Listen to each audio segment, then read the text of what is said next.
Bonjour Monsieur Fethi Jamal, merci de bien vouloir accepter de répondre aux questions de Matin TV du Matin du Sahara. Vous avez fait votre retour au Raja de Casablanca il n'y a pas si longtemps, après que vous avez quitté le club en 2002. Aujourd'hui, vous êtes derrière une nouvelle politique de formation au club qui commence à donner ses fruits. Est-ce que vous pouvez un petit peu nous dire un peu plus sur cette nouvelle politique de formation au Raja de Casablanca?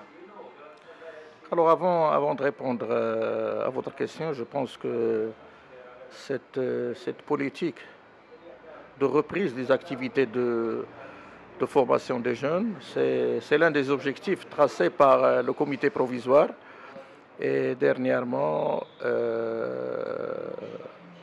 l'équipe dirigeante élue par les adhérents est passée à l'action par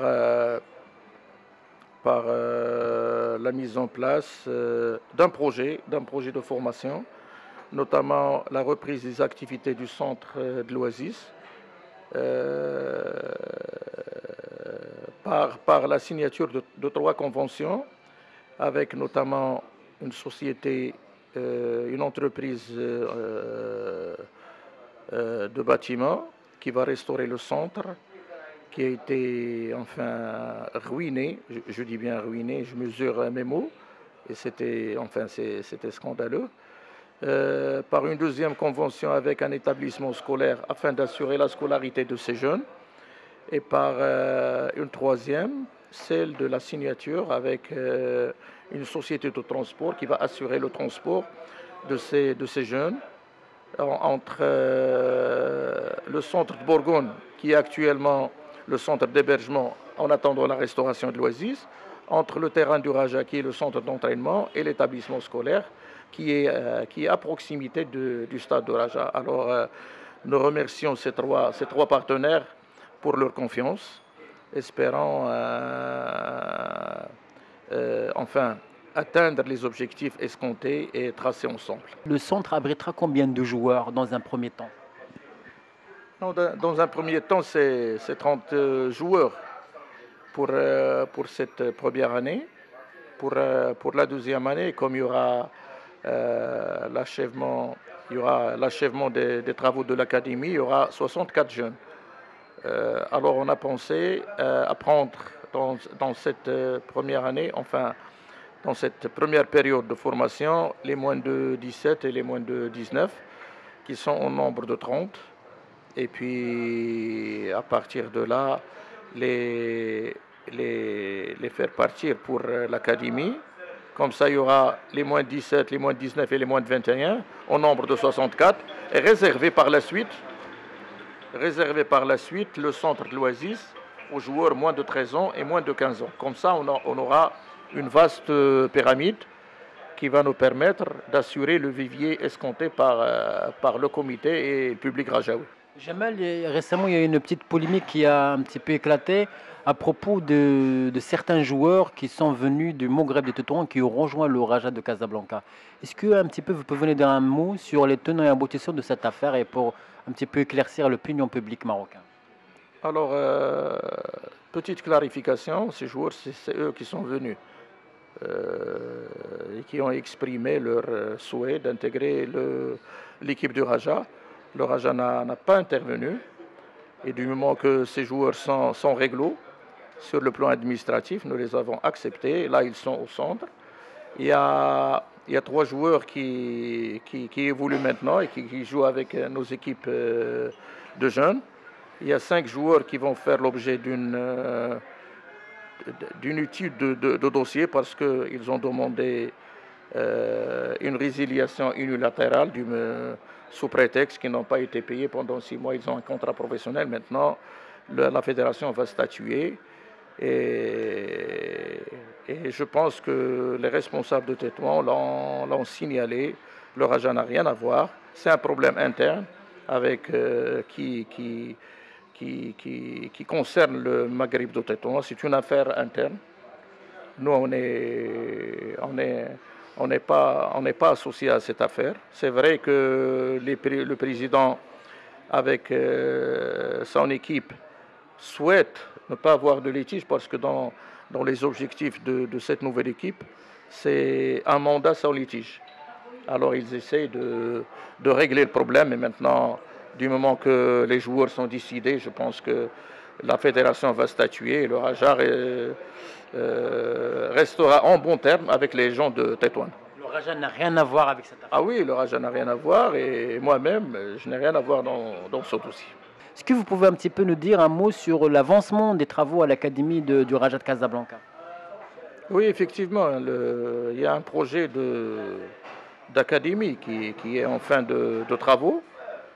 C'est vrai, après la nomination de la commission provisoire, nous avons effectué, moi et Si Jawad Ziad et M. Rachid Andaloussi, l'expert en sa qualité d'architecte, nous avons effectué une visite, plusieurs visites. La première, c'était au mois de mai, pour voir l'état d'avancement.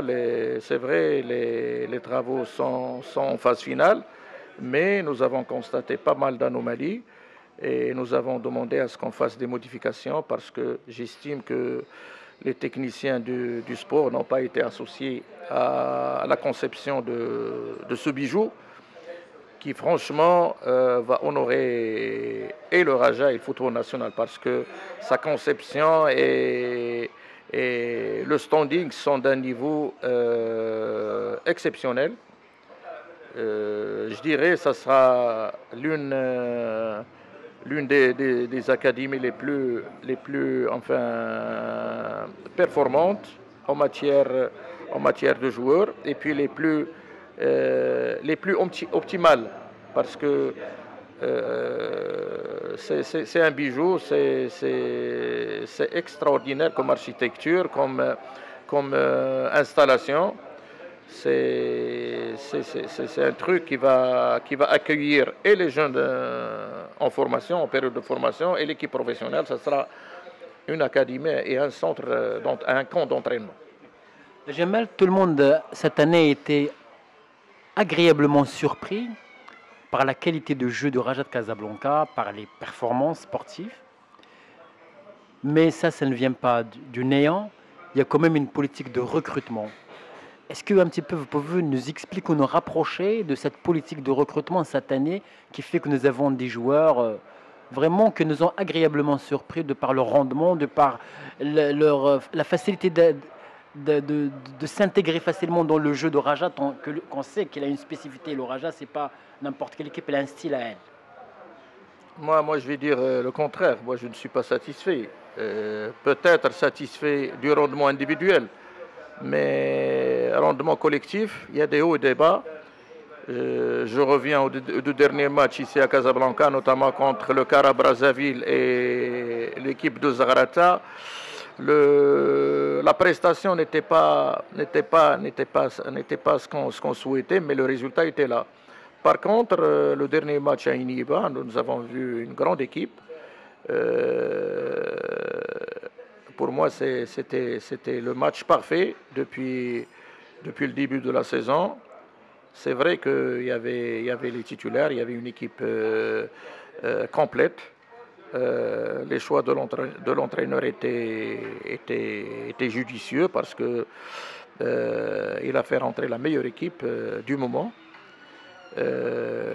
Mais pour cette affaire de recrutement, je pense qu'il a été bien réfléchi. C'était des décisions collégiales. Les gens croient que c'est vrai, j'étais le responsable en ma qualité de technicien, mais le comité aussi était associé parce qu'il fallait discuter de tous les aspects. Il y a l'aspect technique, il y a l'aspect financier, il y a l'aspect administratif. Et puis, il y a l'aspect mental aussi. Là, c'était 4 composantes pour décider des recrutements effectués au sein du Raja. C'est vrai, sur le 9 recrues, il y aura 3 ou 4 qui vont pas enfin être bons, mais déjà avoir 5 bons joueurs au sein de l'effectif, pour moi c'est un exploit. Et là aujourd'hui, sur tous les derniers matchs, nous avons vu 6 joueurs titulaires sur les 9. Ça, c'est une première. Peut-être que l'adaptation s'est faite rapidement, mais je vous assure, nous avons un groupe sain qui accueille tout le monde parce que, vous savez, un corps étranger qui vient dans une structure, il est toujours difficile de s'intégrer. Mais là, l'intégration s'est faite dans les meilleures conditions. Benoun et ses amis accueillent tout le monde, surtout les bons joueurs. En tant que technicien, vous, quand vous avez un œil sur un joueur, quand vous le recrutez, vous privilégiez quoi exactement? Déjà l'engagement, son activité sur le terrain, ça c'est primordial pour un joueur. C'est-à-dire, il faut qu'il soit technique, rapide, mais engagé et avec beaucoup d'activité. Moi, les gens qui préfèrent jouer dans le confort, c'est-à-dire ballon dans les pieds, tout ça, moi c'est pas ma tasse de thé. Moi, je préfère les joueurs qui sollicitent le ballon déjà en mouvement, qui s'engagent, qui disputent les duels, qui sont rapides. Et puis, pour moi, c'est ça l'engagement en entier. Et la qualité technique, ça va de soi. Il faut qu'il soit technique parce que notre équipe est une équipe technique qui joue au ballon. Mais pour intégrer le Raja, il faut que le joueur soit engagé et d'une activité conséquente. Le Raja, il a disputé la demi-finale allée de la Coupe de la CAF en Nigeria face à Enyimba. Avant de disputer ce match, le Raja quand même a vécu un enfer. Il a un petit peu souffert de l'aéroport jusqu'au terrain et tout ça. Est-ce que vous pouvez un petit peu nous raconter toute cette épopée depuis le départ de Casablanca jusqu'à votre retour avec la victoire? Oh, franchement, c'était pas l'enfer, mais c'était un peu fatigant, il faut le dire. Mais c'était pas l'enfer parce que le Raja a anticipé les problèmes. Parce que le fait d'inviter de cuistots professionnels, d'acheter la nourriture nécessaire pour l'emmener au Nigeria, c'est déjà un truc réfléchi pour anticiper tous les problèmes que nous étions censés d'avoir au Nigeria. Le reste, c'était une question de transport, d'accueil. C'est vrai, les dirigeants de l'équipe d'Enyimba n'étaient pas à la hauteur parce que j'estime qu'en 2018, il y aura pas. Il est insensé et inacceptable de procéder à ces manières de déstabilisation, de ne pas mettre l'adversaire dans les meilleures conditions, comme le stipulent les règlements de la CAF. Je trouve que c'est inacceptable d'un grand club comme Enyimba. Mais le Raja a fait le nécessaire. Nous avons pris et réservé un grand hôtel, un 5 étoiles, avec 2 cuistots locaux. Nous avons amené 2 cuistots du Maroc avec la nourriture nécessaire. Et puis pour le reste, c'était un peu fatigant, le transport. Nous avons fait 3 heures pour 70 km de Harcourt à Aba. C'était fatigant, la route n'était pas bonne. Il y avait beaucoup de fossés. Et comme il pleuvait, nous étions obligés de dévier là où il y a les inondations.